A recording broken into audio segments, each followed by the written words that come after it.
What's up, everybody? Welcome back to the 11th Hour Gaming Channel. I am AJ Gales, and it's time for the weekly dose of news that comes out right here on this channel. This is the 11th Hour. If you're new to this show or this channel, basically what this show is, all week, I'll hit save for later on my IGN app. I'll find stuff on Twitter, screenshot news articles, all that stuff. Sorry, something stuck in my mouth. And I'll save articles all week. Just read the news, and then I'll come on this show. I'll go over the news, talk about my opinions on some of that stuff. I got a good amount this week. But yeah, that's the basic idea of the show. If ever there's a news story that doesn't interest you, feel free, down in the description below, there will be a kind of like a list of events that usually doesn't go up the day this goes up. It's usually a day or two after. Sorry about that. But so you can skip ahead. I'm sorry if I sound tired. I overslept this morning, and people were in my apartment last night, so I couldn't record on Thursday like I usually do. And I overslept, so I'm still tired. I gotta try and get this done so it goes up before noon. But either way, thank you so much everybody for tuning in. Just finish up the logistical crap that usually has to go on. As always, you can get a hold of me comments below, or through social media, or my website down in the description. If you enjoy this, please support the channel. Hit that like button, subscribe. Stay up to date, everything that comes out. I got tons of. Please go check out my Let's Plays. I got tons of that. My XCOM 2 Let's Play starting today. I tried to record twice last night. One where there was an issue with my software, and the other I was really crapping on myself because I was dog tired. I'm sorry. This is gonna be a weird show. Either way, let's go on to the news. New Vita software update 3.57 apparently has issues of is having some issues with your PS Vita. Specifically, it's poor connection to the PlayStation Store, and connection issues, and causes heavy battery drain. Currently, I got this from Alex Osborne over at IGN. Currently, there is word on a fix coming from Sony, although I'm sure they're working on it. Granted, though, this does not affect everyone. This is specific people, as it is, with every firmware update. Uncharted 4. Now, this is really fun to say. Uncharted 4 PS4 has been announced. I wrote that really funny. A new special, like a box, a bundle copy for Uncharted 4: A Thief's End has been announced by PlayStation. This was over. This is gonna be weird. I got this article from Alex Osborne over at IGN, but I also got some of this information from the PlayStation blog by John Kohler, Vice President, PlayStation Brand Marketing, Sony Computer Entertainment America. Basically, what is in this bundle is a 500 gigabyte gray-blue PS4 that has, and I quote, a silk-screened image of Nathan Drake. It's really cool. It's just like a black. It's a neat-looking machine. And I like the color. A matching controller and a disc copy of the game comes out April 26th. $400 US, $500 Canadian. Sorry, this is the date for North America. See here, or US and Canada. And I quote, a 1 terabyte version will launch in Europe and the UK on April 27th and April 29th, respectively. This is directly from the article, so UK will have it on the 27th, Europe will have it on the 29th, and a day or two after the release. So that is coming to other territories. If you ask me, it's a better one, a better deal, because the PS4 needs a terabyte hard drive. My 500 gigs almost full. I need to I need to go and I need to do a swap out of my hard drive and I have to do some stuff with that. But that's I'd say buy it from England or buy it from the UK. It's not England anymore. Buy it from the UK. Jeez, like I said, I'm gonna be weird this show. Well, when am I not weird? Apparently, pre-order bonuses are, and I quote, I'm sorry, there's going to be a lot of quotes, an Uncharted Drake's Fortune outfit, golden weapon skin, and Uncharted points to use in multiplayer. This is from the announcement on the PlayStation blog. There will be the special controller. It's a blue and black, really blue and gray. I think. Again, neat looking controller. You can buy that separately, starting in early March. That will be for $64.99 US, $89.99 Canadian. And I quote, again, this is from the announcement on the PlayStation blog, and I quote, a limited edition gray-blue version of the gold wireless headset will be available early March for $99.99 US, $119.99 Canadian. This is, again, like I said, from the announcement over the PlayStation blog. I'm not surprised to see this coming out, Uncharted being one of the big kind of like flagship exclusives for Sony. I'm really excited. If you want to see the Let's Play of that, check out this channel this upcoming April. Yeah, April. I was thinking March, and then I'm like, wait, no, it's not March anymore. It's April. I'm sorry. I'm very weird. Starting February. I'm sorry, guys. Starting February 8th, here in the U.S., The Division will be bundled together with 3 different Logitech gaming keyboards. I've seen these; they're pretty cool. These seem like decent deals. I mean, I don't know the price of the keyboards on their own, but apparently the G810 Orion Spectrum, which I believe is one of their newer, I think like their newest thing that they just came out with.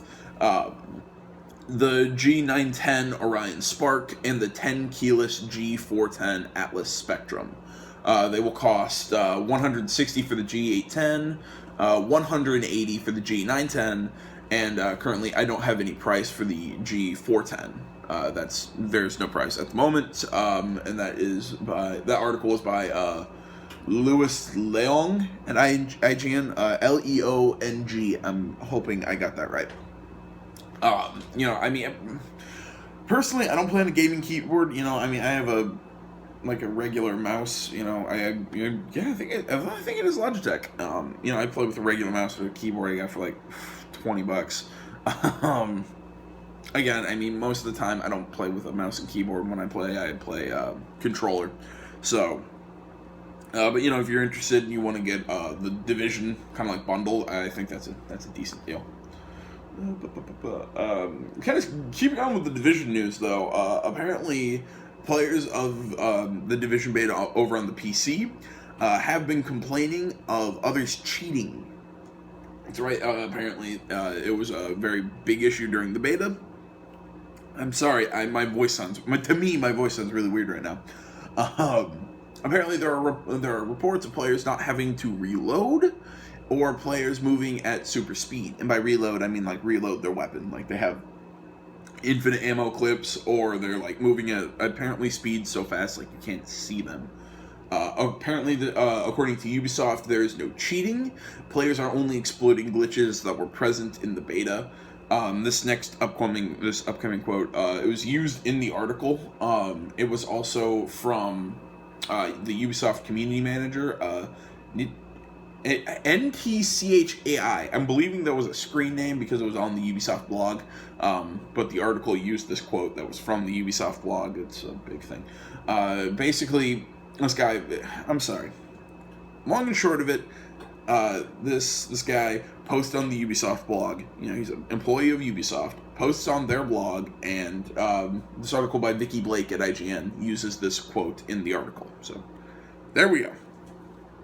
Guys, so you're aware, the things discussed here are not in fact hacks or cheats, but merely the abusive glitches that exist in the game currently. These glitches are currently being worked on by the team. And this was kind of a lot of players disagreed with this. Again, another quote. Again, both these quotes I just used were specifically used for the article.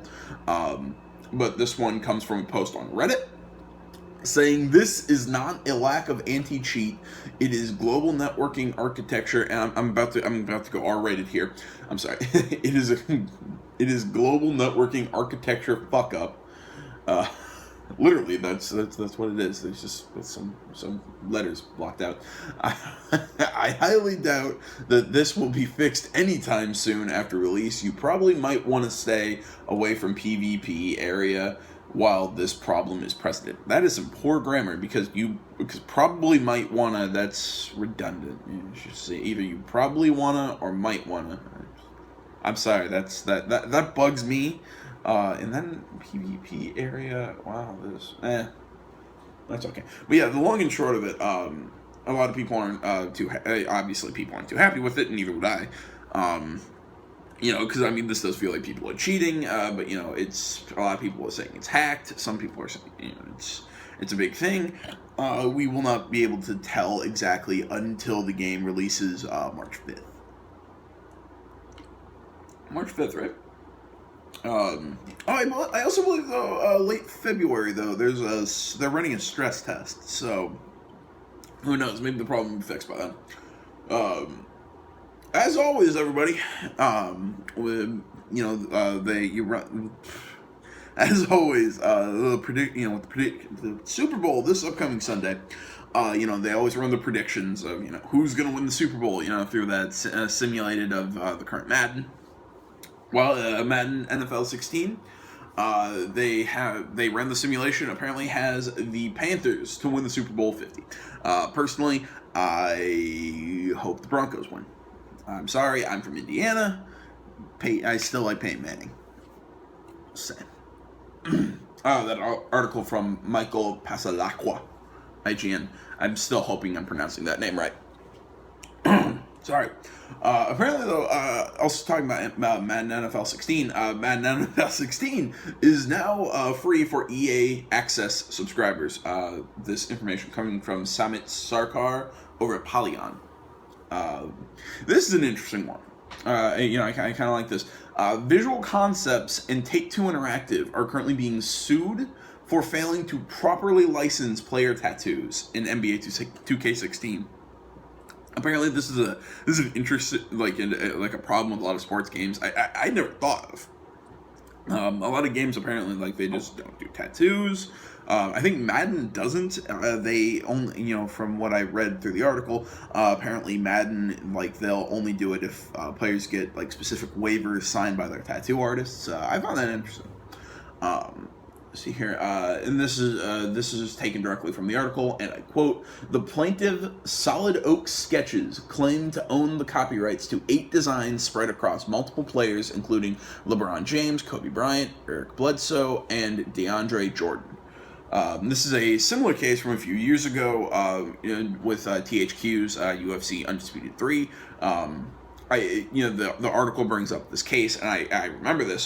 This was Carlos Condit's tattoo. Again, a UFC mixed martial artist had a tattoo, and again, there was a lawsuit and all that. For full details, you can go check out the article by Brian Shea over at Game Informer. I'm sorry, I could go on forever, and a couple of these, I'm gonna say, if you want the full details, go check out the article, because I'd be sitting here for about 20 minutes talking about it. This next one, apparently more info has surfaced from Funcom's Conan Exiles. Again, I'm going to talk a little bit about it, but you can find the full details by an article by Leif Johnson over at IGN. This game interests me, but maybe a little less now than I saw some of these details. It's all... apparently you aren't playing as Conan, you're playing as an exile, and it's what originally kind of sounded like it's a cool survival RPG. Kind of like a survival open world RPG kind of thing. You build cities and you do this and that. I'm like, that's cool. I like this idea. And other people can come into your game, and you can fight other people. But I'm like, that's a neat idea. My problem with it becomes where the way they described it, it sounded a lot more like it's an MMO, or it's you're fighting with it's more focused around the multiplayer than it's focused around giving a cool narrative. So I might have less interest in this game. I don't know. I'll have to wait and see until it comes out. But like I said, you can find full articles on Conan Exiles. And the article by Leif Johnson over at IGN. It's Leif, Leif. Apparently, according to Remedy Entertainment, Alan Wake 2 is still a possibility. Thank God I want that sequel. If you haven't played Alan Wake, go back last generation. One of the best exclusives, I think, that was last generation. It was a 360 exclusive, fantastic game. Apparently, this is a quote from the article, early work on Alan Wake 2 eventually led to the idea for Quantum Break. This is, like I said, directly from the article. So, I mean, I found that interesting. So, I'm kind of hoping that, that makes me a little more interested in Quantum Break this April. And you can watch that here on this channel. I believe that's April 5th. But, that makes it a little more interesting if they're going to kind of do, the same storytelling as... Well, because Alan Wake was also told, episodes of... Yeah, forgot about that. This could... I'm a little more interested in Quantum Break right now. Apparently, Remedy has said it will return to Alan Wake, and I quote, when the time is right.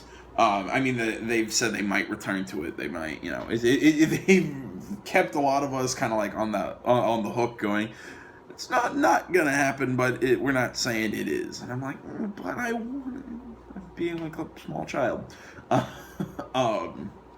That article by Timur Hussein over at GameSpot. Apparently, Overwatch's closed beta returns next week on February 9th. That article by Nicole Carpenter over at IGN. I'm sorry, I'm just going to be listing off a lot of release dates. Danganrompa 3. Or, no, not Danganrompa. Start over. Danganrompa Trigger Happy Havoc. There we go. It will be playable on Steam February 18th. That article from Wesley Copeland at IGN. I'm sorry, guys. Like I said, I'm still tired. This is gonna be a fun show. Tales of Symphonia went live this week on Steam. That was on February 1st. That article by Allegra Frank. And if I can't remember if I said it, but the Danganronpa one before this, that was by Wesley Copeland at IGN. The Tales of Symphonia one, Allegra Frank, Polygon. There we go.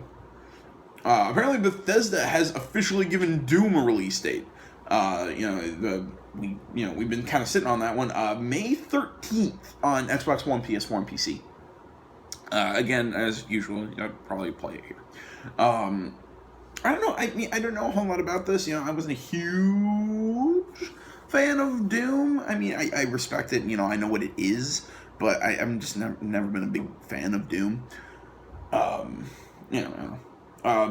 that you can find full the pre-order details. Again, there's just a lot of these stories I want to touch on because they're interesting, but at the same time there's just so much to them that it would just be really hard to go into full details on that. You can check the article by Seth G. Macy at IGN for the full pre-order details. Bethesda. In Bethesda news, Bethesda will also this year have its own E3 press conference. It'll be on Sunday, June 12th at 7 p.m. Pacific. I find that one that article by Samit Sarkar over at Polygon. I found this interesting. Bethesda's having another one. I get why last year. There's here's Dishonored 2, and here's Fallout 4, and here's this, that. Unless they're announcing Fallout 5, which I doubt. And obviously they're probably going to show some Dishonored 2 and some this and that. I don't know. It'll be interesting to see what Bethesda does. I like their company.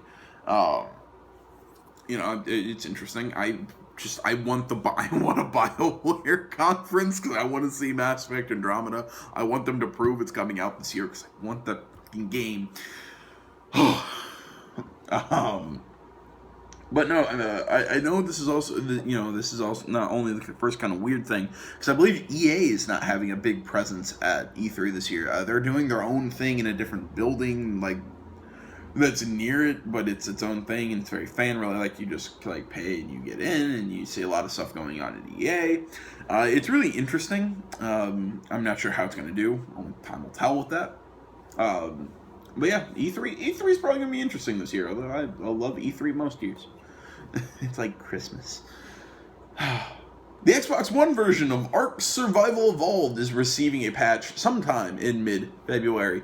This patch will improve frame rates and add split screen for both online and local. Why do you need split screen for online? That's weird. But I mean, that's kind of cool. This game's kind of like couch co-op. If you don't know what Ark Survival Evolved is, it's sort of like Rust or these like I wouldn't say Minecraft, but Rust reminds me of Minecraft, but.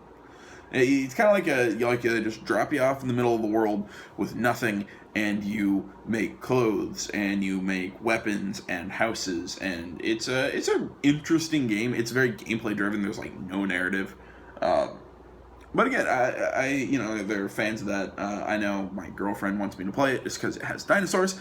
All that I don't know. It's interesting.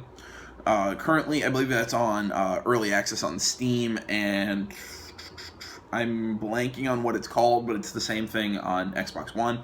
But the full game will be coming out this summer on Xbox One, PC, and PS4.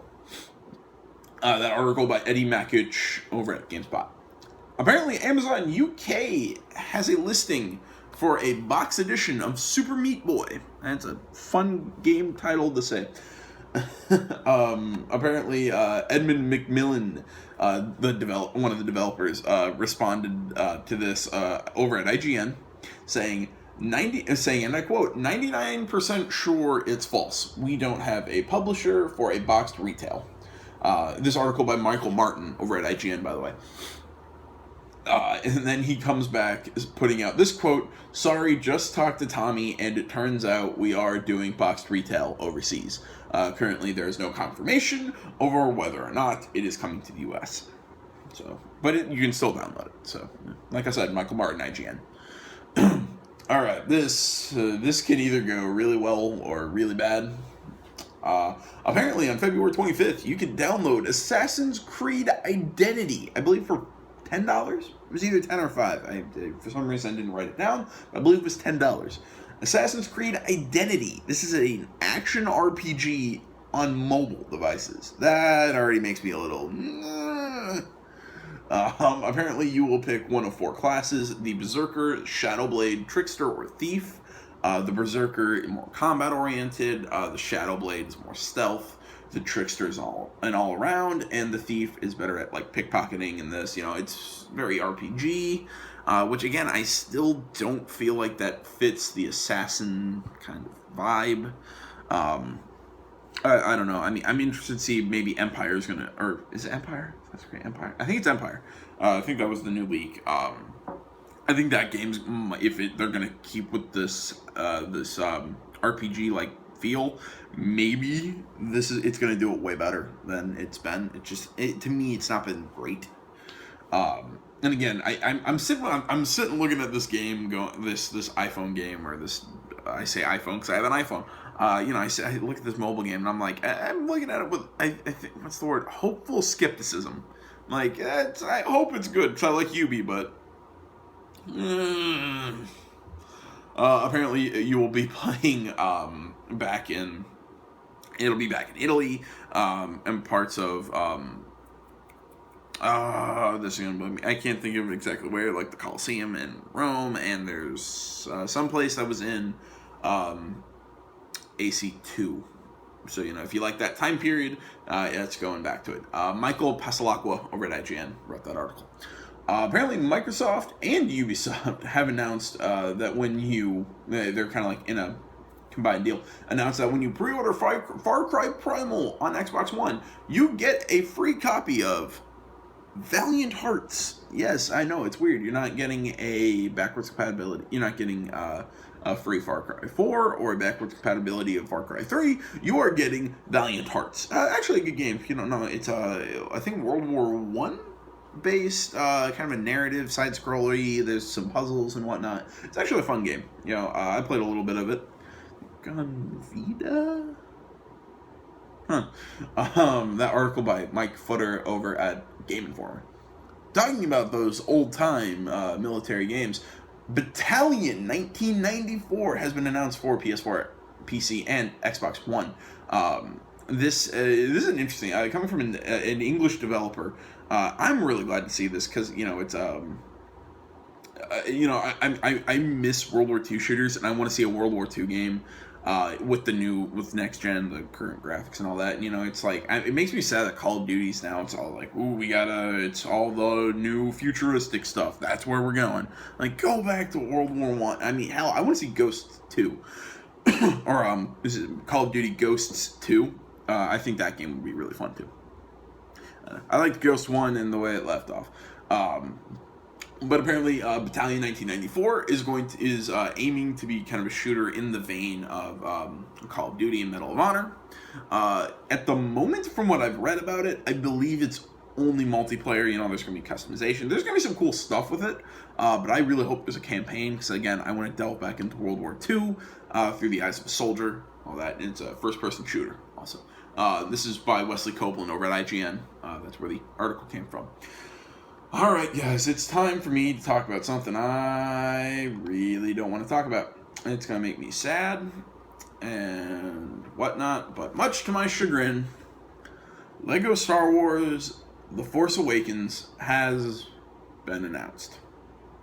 Coming to literally everything, PS3, PS4, 360, Xbox One, Wii U. I don't think it's coming to the Wii. I think that's something. I like 3DS. Like, it's coming to a lot of platforms.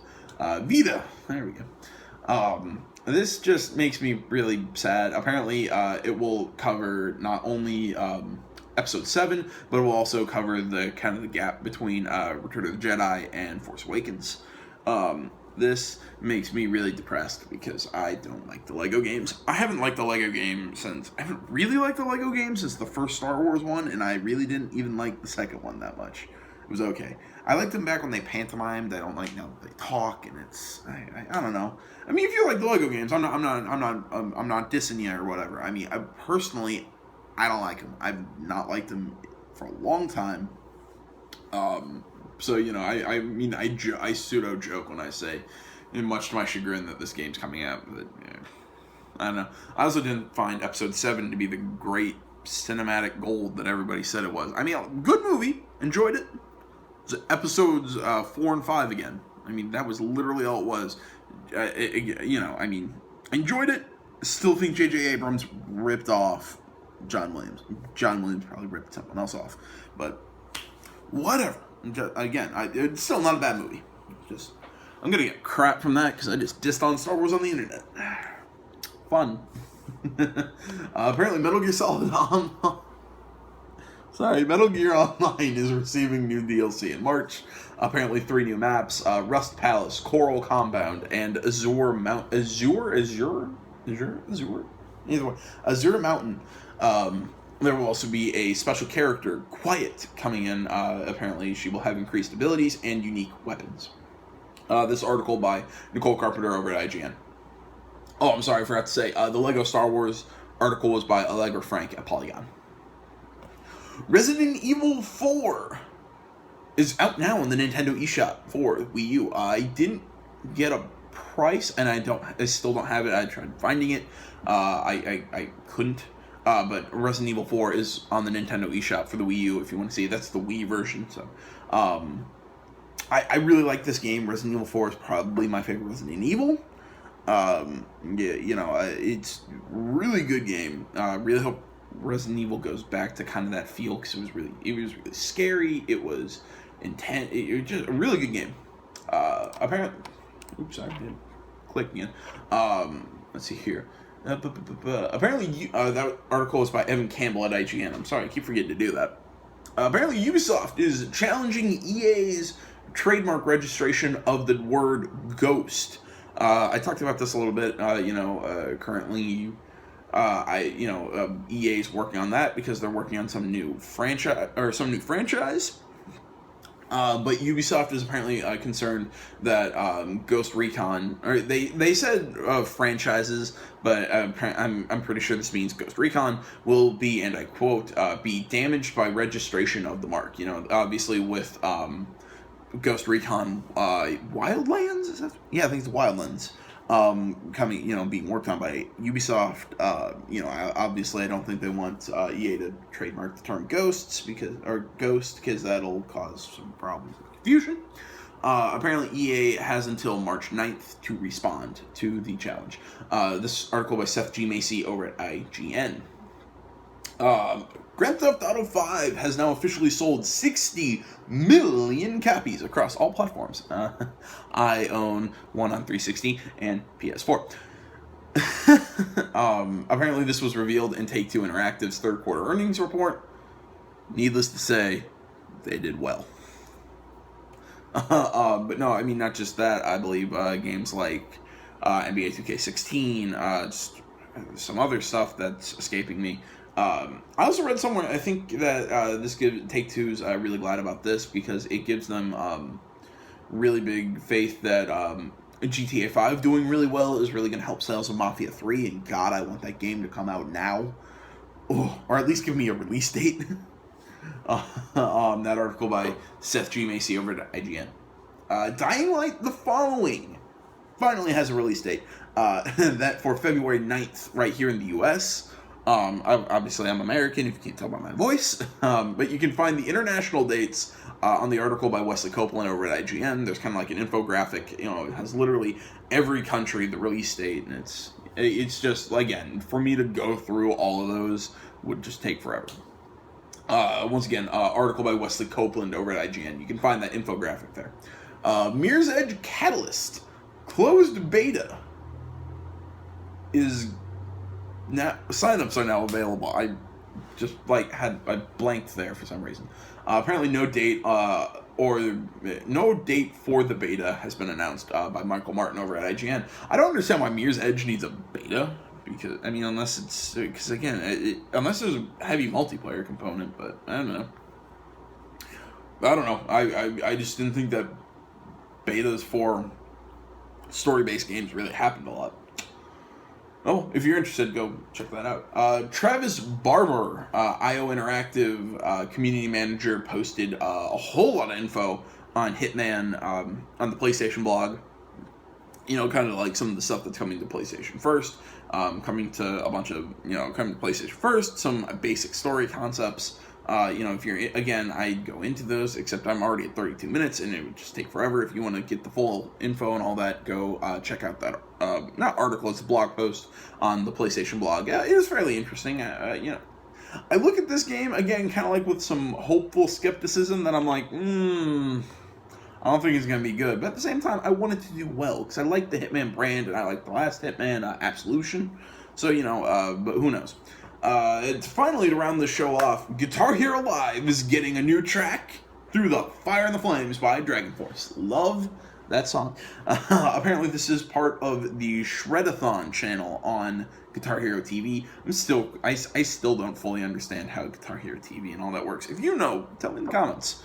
Apparently the song the Shredathon channel will be up until February 8th at 7 a.m. Pacific time. Apparently the songs are currently only available on Guitar Hero TV, but Through the Fire and the Flames will be available as part of the regular game after. Article by Allegra Frank over at Polygon. Guys, that's all the news I have for you this week. Thank you so much for watching. I'm sorry, I need to go back to sleep because I beat. Well, the long and short of it, guys, thank you so much for watching. If you enjoyed that for some reason, hit that like button, subscribe to the channel, leave me a comment, find me on social media, and my website down in the description below. My website's probably going to get a lot more busy now that, finally that XCOM 2's out. Tons of stuff's out. XCOM 2, by the way, I played a little bit. Really fucking good game. But with all the stuff coming out, I'll be posting a lot of reviews, at least in this, first 6 months of, 9 months, 6 months of the year. Please go check that out. Everybody, one more time, I know I say it a lot, thank you so much. This is, it's really cool for me, I get to be, I come to you guys every week, and I'm getting good response from this show, and it's I love talking about games, playing them, and all that. So it's really cool to kind of do this and talk with you guys. But so I just want to say, guys, thank you so much for watching. I am AJ Gales, and this is the 11th Hour Gaming Channel. You can come back next week again at noon Eastern, 9 a.m. Pacific for more gaming news, guys. I'm out.